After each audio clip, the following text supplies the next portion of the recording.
gelap ada cahaya turun. Lahirlah bayi tanpa pelukan dunia.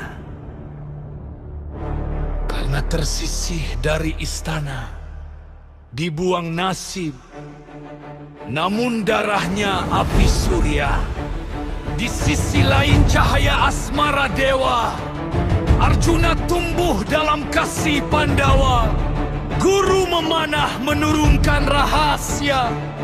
Panahnya tajam menembus cakrawala.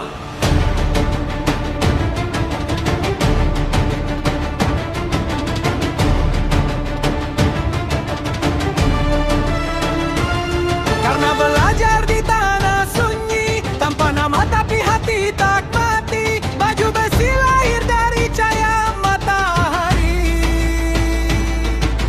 Dekatnya keras seperti baja besi. Arjuna di istana penuh puja. Latihan suci di bawah resi agung dunia. Angin jadi saksi, panah melesat. Tak ada sasaran yang tak ia dapat.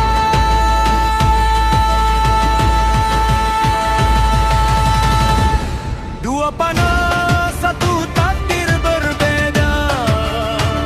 Satu dibuang, satu dimuliakan raja. Namun langit tak pernah pilih kasih. Hanya waktu yang akan bersaksi.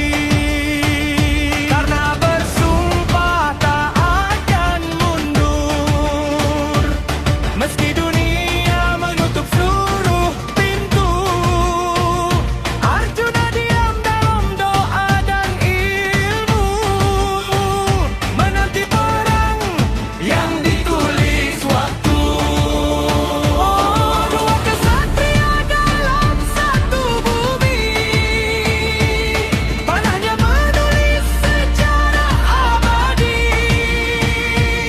Bukan sekadar darah dan benci, tapi kehormatan yang diuji api.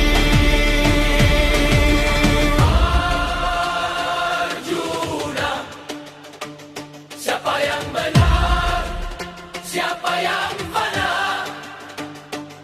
Di Kurusetra jawaban nyata, tapi berkata di ujung senjata.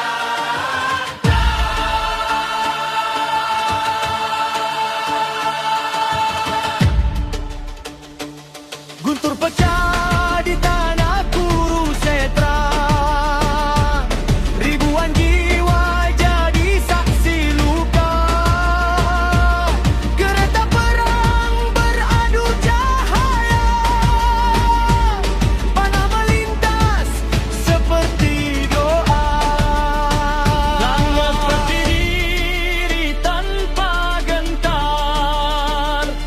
Meski dunia seakan menukar.